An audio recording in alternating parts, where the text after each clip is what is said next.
So let me just go ahead and pause there.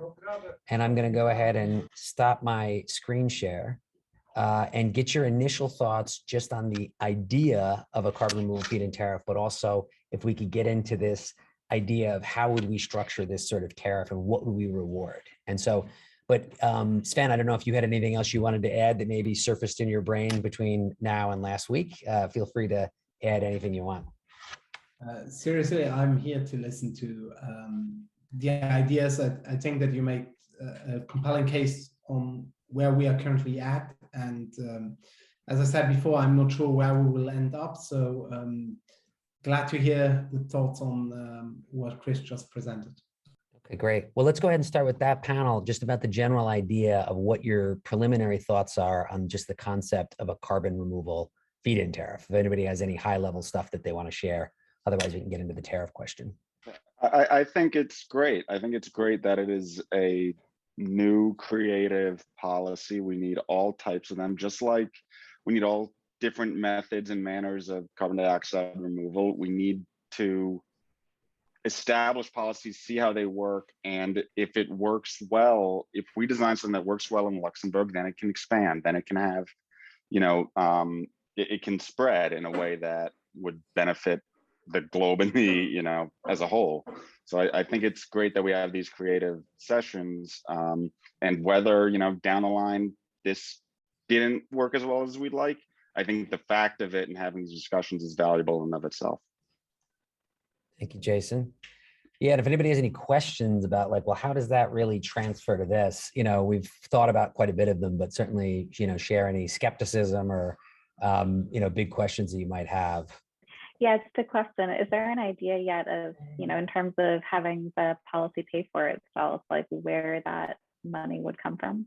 Well, I think that one of the things we could do is it sort of broadly falls within the family of, is it a polluters pay type of model that you look at really difficult to abate industries, you know, steel, cement, transportation, and maybe that's how you actually pay for it. You know, so that's a bit of a sensitive subject. We have some options to explore, but Sven on the political side will obviously be able to sort of suss out what he thinks is most palatable. And I don't know if you have any leanings at this point, even Sven, in terms of thinking about a payment model for this. I'm not yet sure about which payment model to prefer. I think that coming out of COVID and having seen the capacity of nation states to spend in case of emergency, and considering that the climate situation is definitely to be considered another emergency we need to deal with, I'm not sure that it's the most pressing question on how to finance it and how to pay for. It's a question of how palatable and how urgent the population in different countries feels about the climate urgency. I guess that for Luxembourg, with our history, we will have a mix of private sector and public sector investment, and public sector has quite sane public finances, so that we have some leeway without going too much into new debts. And but as I said, that really depends on the different countries, and I'm not sure we want to limit ourselves in the draft proposal to one way of funding or another, except saying that it comes from the public household and then leaving it up to the individual countries to implement measures to fill the necessary pot to do it.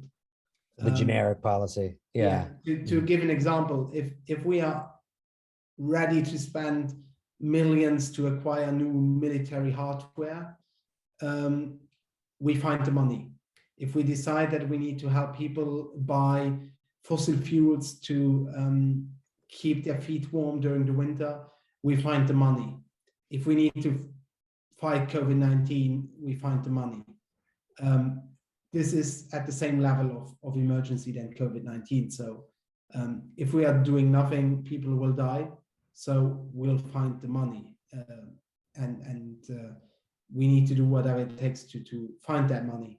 And how exactly will be really depending on where the policy is being implemented, depending on the household, the public budgets, and also what the different politicians can sell to their population.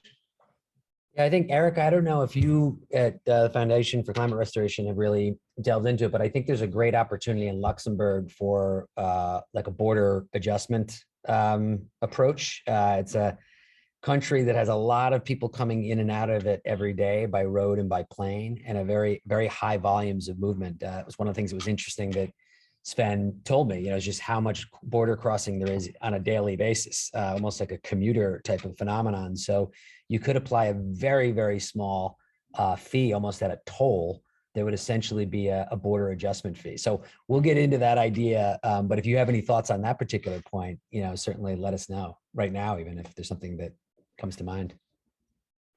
Yeah, just really quickly, I like the idea of the border adjustment. The kind of fear that I've had at the back of my mind listening is thinking about with the original feed-in tariff for renewable energy, since that was tacked onto energy bills, it's sort of a regressive price structure. It hits the poorest families the hardest.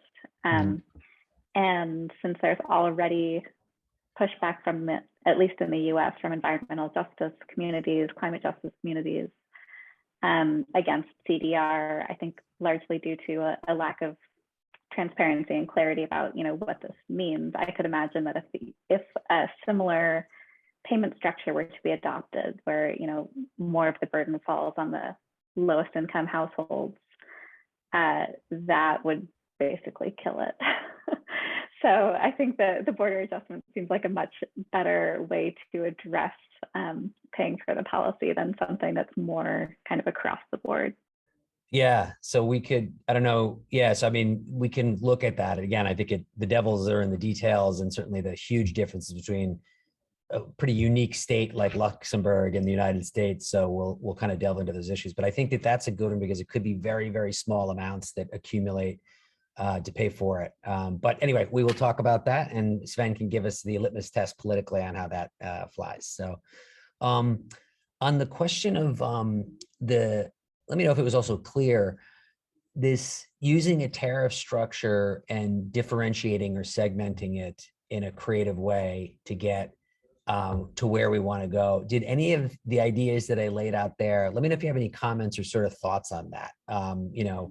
I guess I have a question. I think all the options you propose could work. I think my question is, where do you want to go? I think that's unclear to me. And that is what is the goal and what is the time frame? Like, is this a price point that we want certain technologies to meet? Is there a removal capacity we want to meet at the end of 10 years? And I think understanding what that metric would be would help in determining the structure of the tariff in the interim. Sure. Sven, I don't know if you had a comment on that, but I can certainly give some thoughts. Yeah, my thoughts on that, it's difficult. So obviously IPCC has some huge goals we need to achieve in CDR if we want to maintain a 1.5 degree centigrade climate heating. So obviously the goal would be to nibble as much as possible from the amount that the IPCC mentioned, but obviously we will not achieve that, not with one single policy. I'm not that naive. So the question is, how many gigatons would be doable? I think that depends on the technology that will be deployed and how quickly mostly the private market can deploy new technologies. And that was part of the discussion we had last week surrounding how many gigatons or how many carbon vacuums could we sell in the next 5 to 10 years. And the answer is we don't know yet.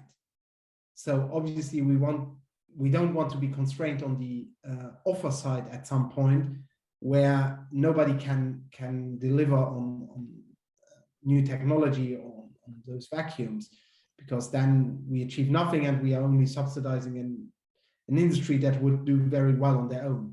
So we need to strike a balance between what can the market offer in terms of capacity and what is the demand for installation. And I think that part of the feed-in tariff needs to take that into account. So with regular review cycles where we decide on how far have we come and what do we need to achieve the next goals. I'm sorry if I can't put a number of gigatons on that, but the goal needs to be to get rid of as many carbon molecules in the air as possible, but that won't be that easy. Sure, no, thank you. That's helpful. I think also it's an exciting reality for me that in a place like Luxembourg, you have the prospect of creating iterative policies that can be adjusted. That's a much different context. 45Q, right? Is that what you're thinking about? Yeah, you better make it right the first time. But I think, I guess, instead of just, you know, I don't mean like a metric in that it has to be 5 gigatons, but I guess I do mean that if there is a weight placed on removal, let's say in the first 5 years or first 10 years, then I would reacting a bit also to the paper. I think they call this system failures, that there can be unintended consequences of focusing a bit too much on one aspect. And so maybe that would compromise weighing favorably distributed models that might remove less. And so just wondering how, if there's thought to how we weight things to achieve something, and maybe that those goals change as we move on. But I think oftentimes price points or removal targets might compromise this decentralized modular in the short term. And so just kind of was wondering what the, like maybe what the shorter term goal would look like versus the longer term removal. Yeah, and Sven, just to add to that, because one thing maybe you can clarify, there's many ways, just the principles too, Lucia, like why are we doing this, right? Is it so that Luxembourg will be able to clean up certain emissions that it can't do through mitigation or for legacy emissions? Or is it more Luxembourg wants to play an outsized role in the commercialization and cost reduction of these technologies? You know, so there's a lot of different ways you could sort of slice it in principle. And you've kind of mentioned both of those very eloquently in past meetings, Sven. I don't know if in your heart of hearts or in your brain of brains, what do you think the main purpose of doing something like this is? And, you know, maybe you can give us some clarity on that. So first of all, it's obviously something, it has to do with saving the planet at first. And there are many ways to achieve that. Obviously, part of the answer is that there will be emissions that we can't cut in the short term. Every car that, even if we forbid combustion engines in 2025, completely unrealistic, but if we would do that, every car now being sold between now and then would still have emissions, and we would be committed to emit for a long term in the future, because a car takes 10 to 15, 20 years before it gets taken out of service. A truck is even worse. Every truck we buy now is committed to emit for the next 20 to 25 years. Every plane we buy now with a combustion engine is committed to emit for the next 30 plus years.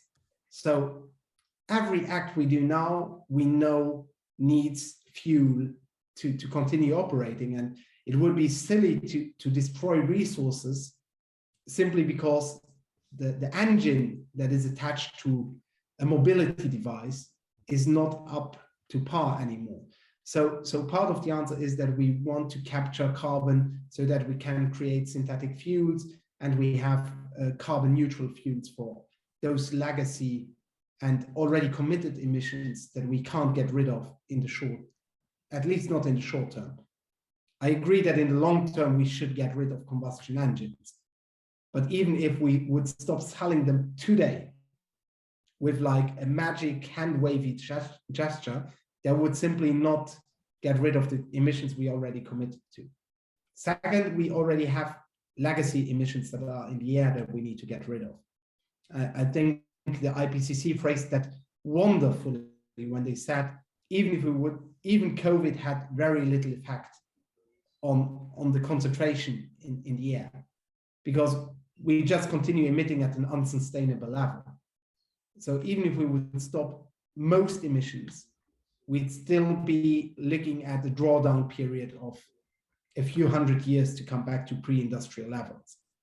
We took less than 150 years to get here, but we would take about 10 times that amount of years to get rid of the emissions. So that is the case if we don't draw down carbon. And so in my opinion, it has to do with both. Trying to limit the already committed emissions and substituting them with neutral, at least net zero emissions. Still not the perfect case. In a wonderful world, it would be different, but in this case, we need to somehow substitute those fuels. And then the second is to build that tech hub that enables people and that democratizes access to carbon capture. If nobody subsidizes this, then the private market will take a long time to democratize access. It will be a bit like travel 50 years ago. And we've seen how long it took to democratize travel, to democratize mobility. We are still not there that mobility is truly democratized. Just look at the suburban areas in the US or at the villages in Africa, and you see that there are still huge issues. But democratizing climate mitigation techniques is maybe something that we should all take a hard look at. And building this capacity in one country enables other countries to simply transpose that idea instead of trying to reinvent the wheel every time. Yeah, it seemed like you really wanted, there's the obvious direct on its face climate reasons, that a policy that's structured because we know we need to do carbon removal. But what I like about your thinking of this is that you want to help shape the technology through policy. You want to create a market for that distributed, democratized. You want a policy that does that rather than precludes it, I think was interesting.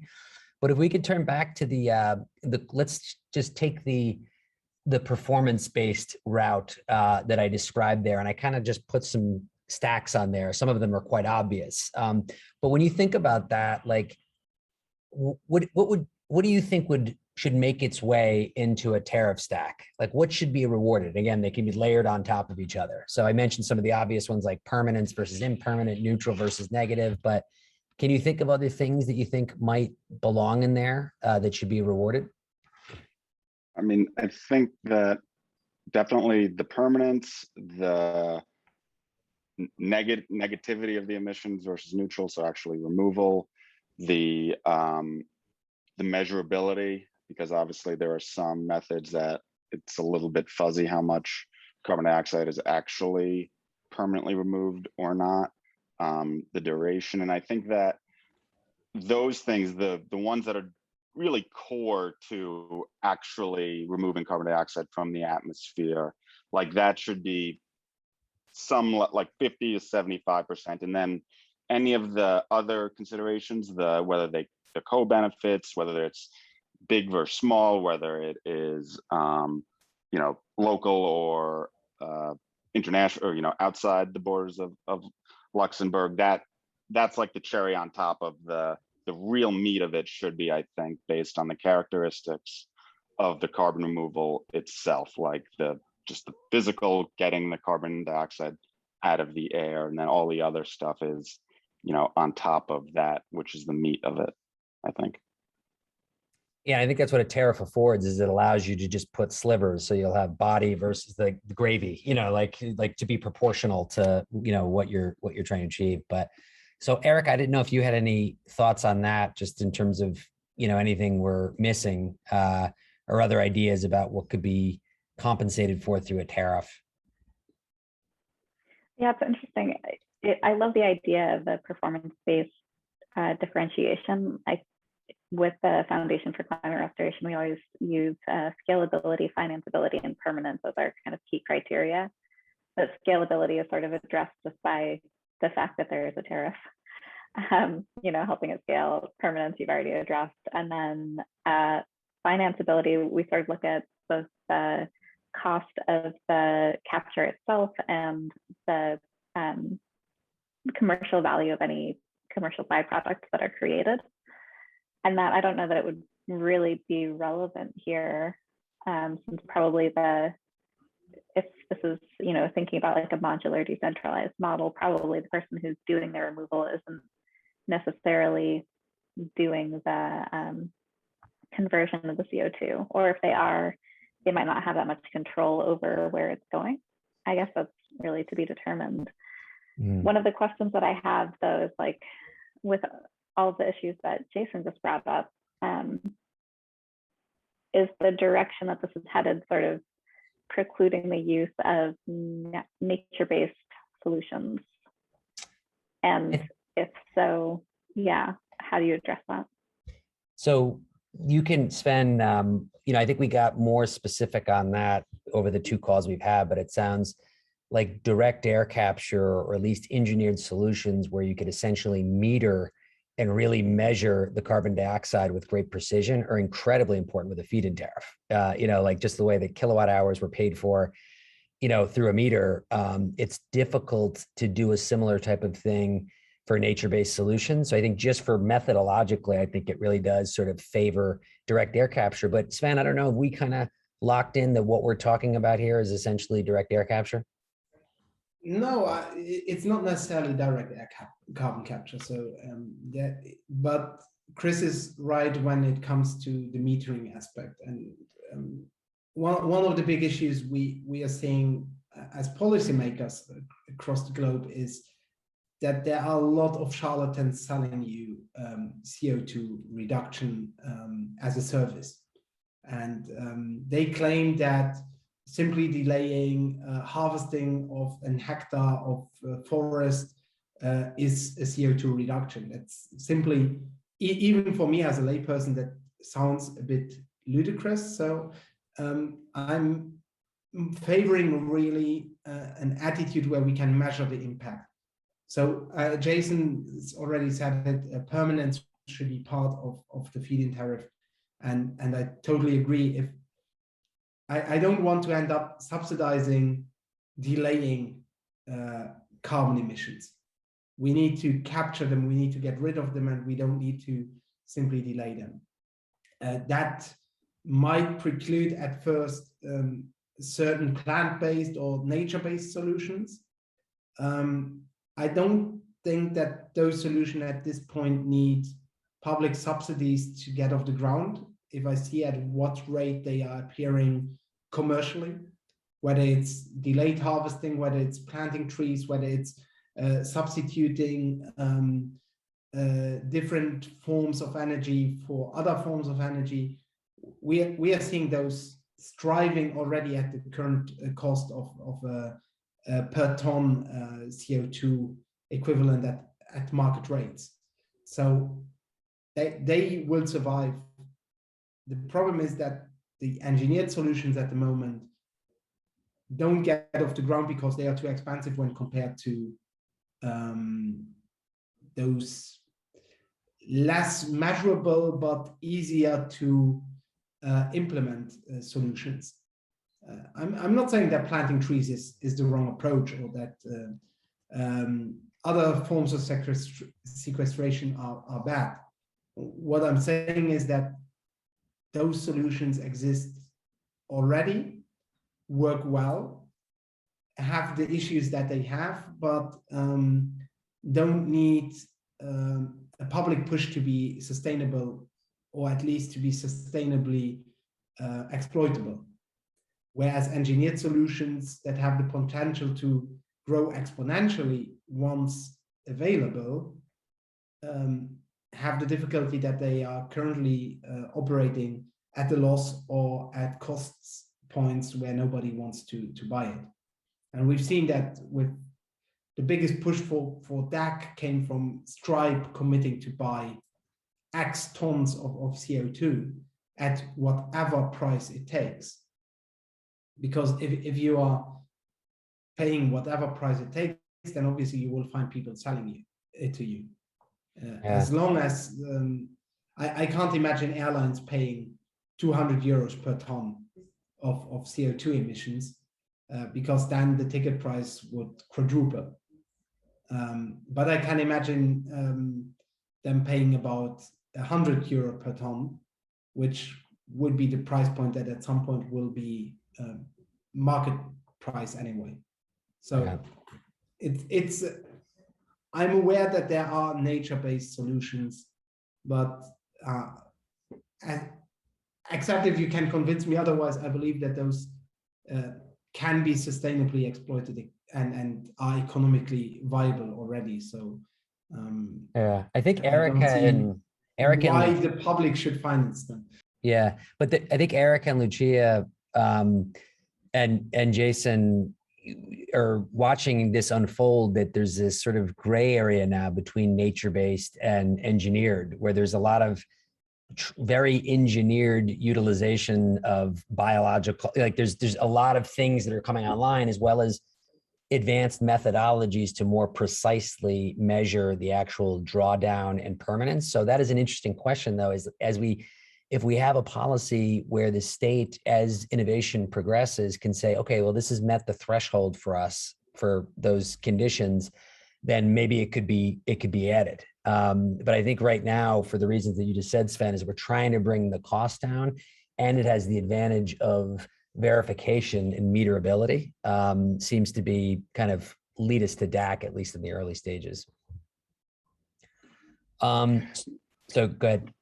Yeah, I was just gonna say, I don't think we need to define in one form or another if it's nature or engineered or some type of hybrid. I think that the way you're talking about it is the outputs of whatever the method is. If it produces permanent removal, then that's what is being rewarded with this tariff. So we don't need to spell out what the technologies or methods are. And if there is some type of, new form of nature-based, broadly defined, that could fit the characteristics that we set forward as being worthwhile, then great. But yeah, I don't think we need to define out the specifics. Yeah, you can create standards, and then let the market figure that out.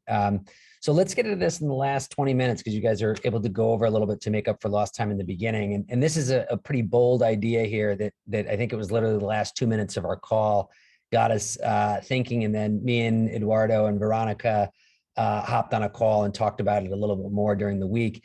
But let me go ahead and share my screen again, just to kind of go over our thinking around this. So it's the question really of, there's a lot of reasons to think of where are we going to let projects happen, right? And so Sven, we haven't talked about this a lot, so I'm interested in getting your take on this, is that could this be a policy, because where you remove carbon from can happen anywhere in the world. That's the one break I think we get with climate change. And so if we allow projects to happen outside of Luxembourg, then obviously Luxembourg is a very small country. It opens up opportunities for more optimal locations where it's cheaper to do, or where removal is possible. But there's also other things I think to think about that, again, came up at the end of our call. So one thing we could think about first, though, is, let's just draw a line here, Sven, when you were thinking about this policy, were you ever thinking about the possibility of external projects, or were you thinking only of local projects within Luxembourg? So that's just sort of a direct question to you, Sven. Just let us know where your mind currently sits in regard to that question. So obviously for the feed-in tariff, I think that it's closely related to the location. And every nation that wants to feed in needs to find ways for the purely feed-in tariff, I think location matters. But obviously, part of this experiment could be that we see that we are not yet ready for feed-in tariff, and that the best approach would be to buy on the global market capacities of drawdown.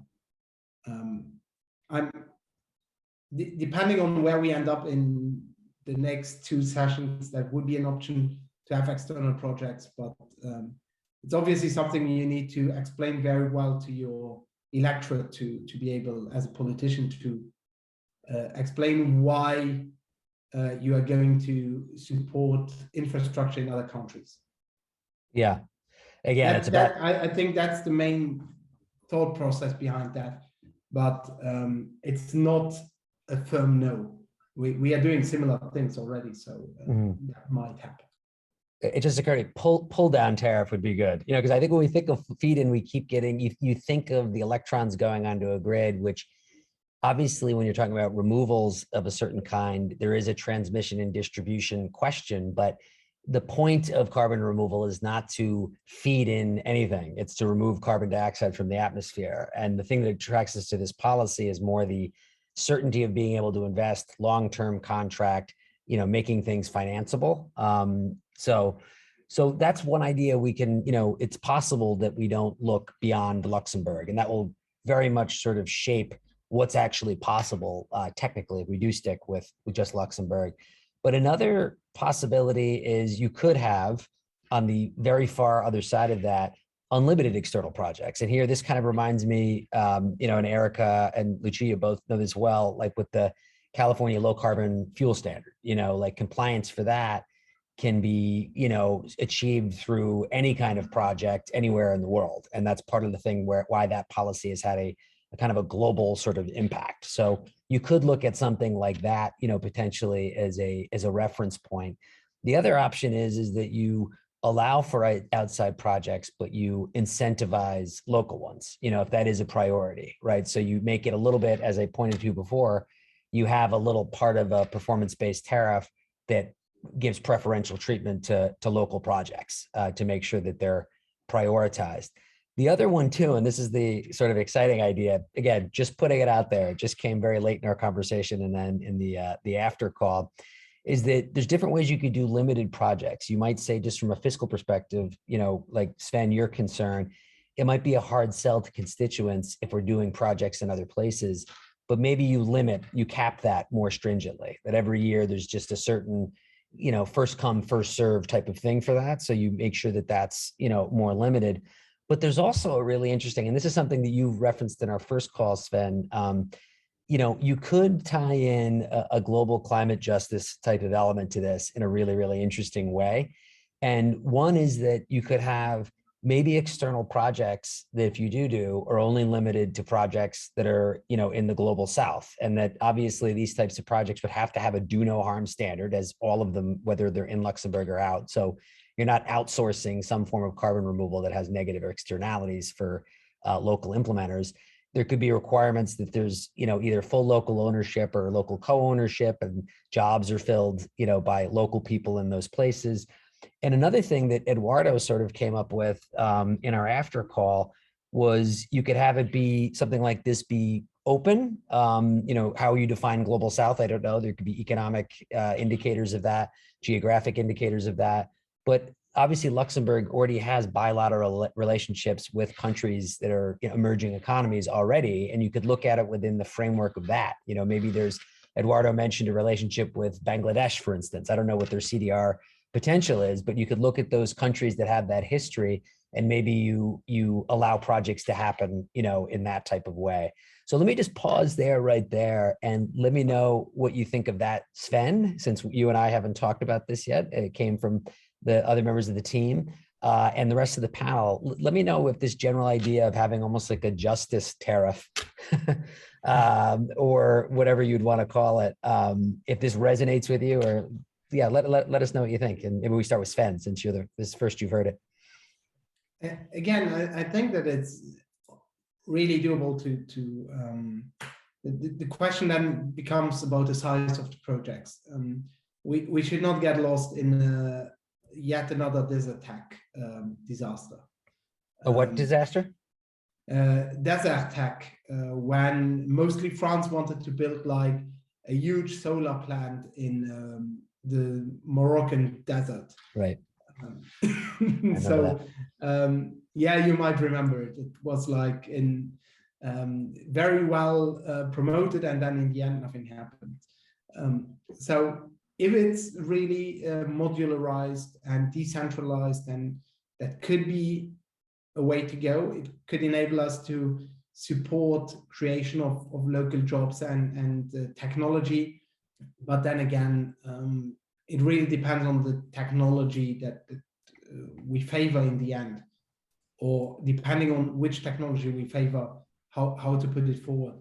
Given that CO2 concentration is the same across the globe, I can live with wherever we do it, but it needs to be clear how to attribute it to the individual countries that would invest under a COP 26, 7, 8, 9, 30 framework. So there will need to be a global agreement, which might block this path a bit longer on how to calculate and attribute those emission reductions. Jason, you have your hand up.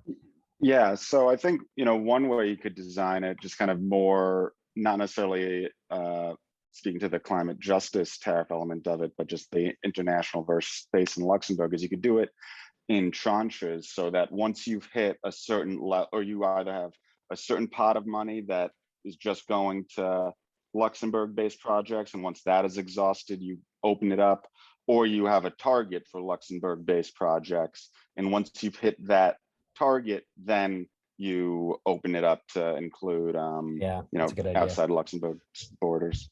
Yeah, just an idea. That's a good idea. I think one of the big questions we have to look at, and looking at the German experience with the feed-in tariff, is to cap or not to cap. And early on, they did cap, and I think that would be a smart thing to do because we have no idea what the response will be. But the way you're talking about it there is you have a sequence, or you have two separate, almost like a megawatt block. You have two different blocks essentially, where you could have first, you have to have subscribers from Luxembourg, and then after that point, you can go abroad. Is that what you're basically saying? Yeah, and it doesn't need to be like you've capped the Luxembourg amount. It's just that you need to get to X level before you consider external. You can still get Luxembourg projects post whatever level you've set, but now it's just a broader pool that you can work from. That's an interesting idea. Eric and Lucia, I don't know if you had any thoughts on that.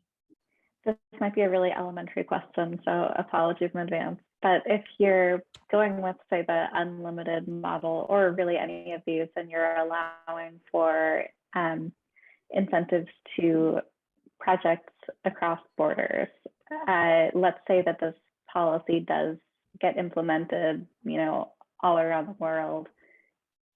How do you distinguish who is paying for which projects and not have a lot of duplication? I think this thing has sort of additionality is kind of built into it in a way. It's well, I guess I think maybe one of your points is how do we make sure that somebody who develops a project in Malawi and signs up to the Luxembourg program is getting paid for it, is not getting double paid for a future program that's also in Sweden? Is that what you're saying? Yeah, I mean, that's exactly something we'll have to figure out. But that, again, particularly if we're going with DAC and meterability, you wonder if there's something where you could almost have, as a condition of this, there's a technical part where it has to be metered within a certain, let's say almost in real time, which you have the luxury of being able to do with DAC. And it can only basically be claimed by one buyer. But I don't know, that's a good question in terms of how we lock that down. But yeah, with that said, I do think that it's a really nice idea to be able to, in a way, use this for reparations while achieving CDR goals. I think that's really elegant. Yeah, no, I like this idea. I think the reality still remains that it's an external developer that would be coming in with the technology. And I think that's delicate. But not that it can't be worked through, but I like the idea of this collaboration. I think often it's the global north responsibility, slogan, but I think that if we aren't careful, that also means that the global north gets all the opportunities that are then a consequence of new technologies and industries being developed. So I think this is a great thread to continue to sort of make sure that is not the route necessarily. That's what I think. If you could put guardrails around that, as we have here, if there's certain conditions of either co-investment, it has to be very, very clear that we're not just utilizing a space, but the point is that you're creating an economic opportunity by also solving this problem of pulling carbon from the air. So the other alternative way you could do it is you could incentivize it through the tariff stack, right? So you could have all other things being equal. If something is done in one of these projects, it gets, that becomes part of the tariff. It just, you just create a purely market-based thing. It's a higher price for projects that happen in those areas. And they would still, of course, have to comply with those other guardrails, but that might be a more frictionless type of way of doing it. But anyway, that to me was just, again, it was just sort of a late idea that popped. That I talked to some folks about it here at COP26 that are particularly focused on CDR opportunity in Africa. There's some really interesting people that look at this as an enormous opportunity. So I don't know if there's any final thoughts on that idea, or since we're actually coming past the hour here, if there's other kind of ideas. And again, when we post this, consider yourself invited, as ideas occur to you, to continue to share them. But I don't know if anybody, as we're coming just a couple minutes before the hour, if there's any sort of additional thoughts or concerns or questions that you'd like to raise that you think might be helpful to us. Just a random idea from a previous question, which was the list of things like permanence to consider. And this is just a random thought for now, but maybe the amount of new infrastructure required, some sort of metric on what needs. I mean, there might be transport or storage that's not, or maybe there are technologies that are more circular, and so just understanding the infrastructure implications of things or opportunities for co-location. Yeah. And I think part of it is almost what we were thinking about was early on, there's just not going to be a lot of opportunities for things that really move carbon around, but it's kind of like solving a chicken and egg thing, that if you are incentivizing the technologies and helping scale up the removal through point source, there will come a point in time where we hope where there's enough of that happening where it justifies investment in the infrastructure that will actually, move carbon dioxide regionally, that you don't need to wait for that. You can start with the other technologies that are more point source.